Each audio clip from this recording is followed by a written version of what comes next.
Okay, so going back to our graph, we now know that the formula that we have just created is F is equal to some number, which I don't really care about. It's not that important for us to know, but it's going to be F is equal to 6.7184. I don't care about that number.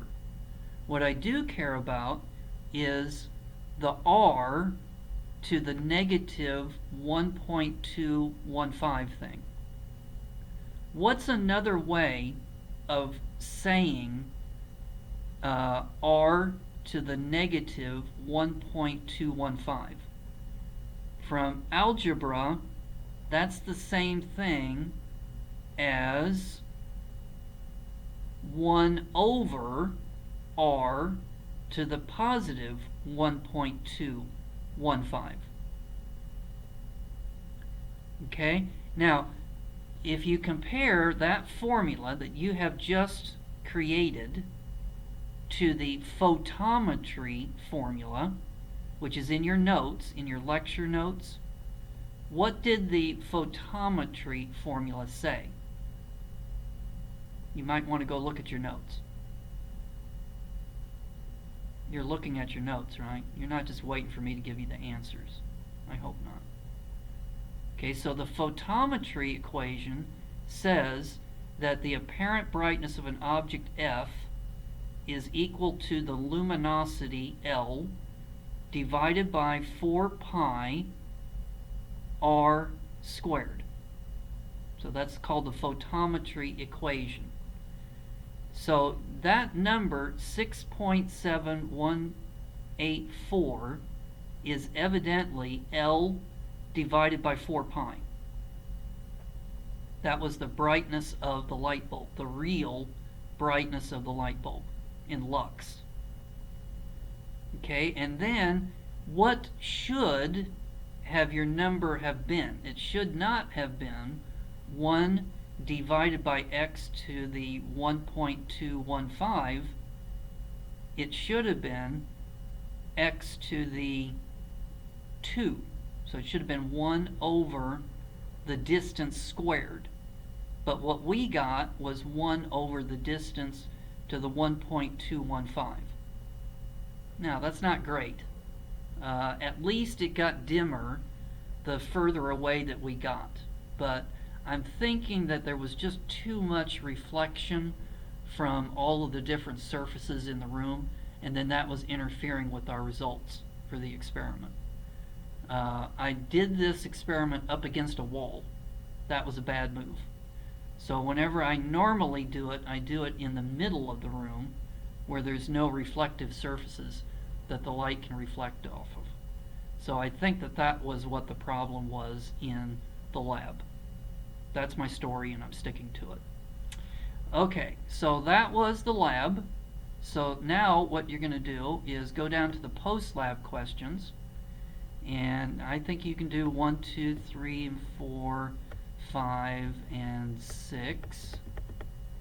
Okay, and then number 6 says, so under the post-lab questions, you got question number 6.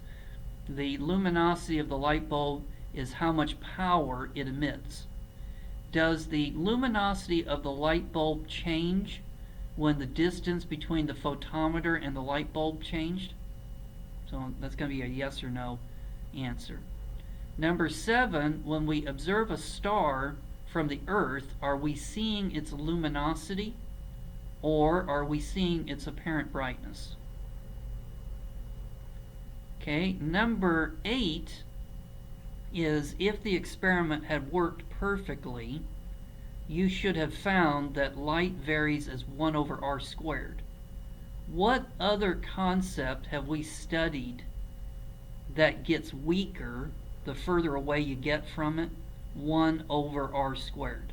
So we've talked about something else that has that 1 over r squared. So what other concept was that?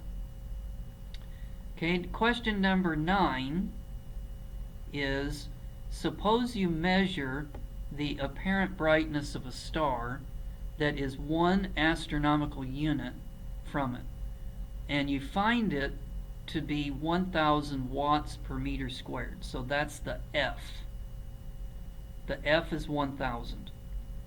What would be the apparent brightness if you got 2 times further away? So if you go from 1 AU to 2 AU, you're doubling the distance. So what should you do? We know it varies as 1 over r squared. So it would be 1 over 2 squared, which is going to be 1/4. So we take 1/4 of 1,000, and that would be 250. So you're going to put 250 in that first yellow box. Okay, now hopefully you now know what to do with the 5. It's going to be 5 times further away. And so do that same calculation and fill in the other 2 boxes on that. Now question number 10 is the hardest one. Suppose you know the apparent brightness is 1 times 10 to the negative 8th watts per meter squared. And assume that you know that the luminosity is 3 times 10 to the 26th watts. How far away is it? So you're going to have to use the photometry equation. F equals L divided by 4 pi r squared. You know what the F is. You know what the L is. You're going to need to take those numbers, plug it into that formula, and then solve it for the letter R. What I would do is start with the equation, all in terms of letters, and solve it for the letter R, so that you rearrange the formula first. Then take your 2 values, plug it into the formula, and then solve it. Now you're going to need to use the EE button on your calculator in order to be able to do this. So just do the best you can at solving that problem for the letter R. Okay, so we're finished with this lab, and until next time, I will see you. Bye.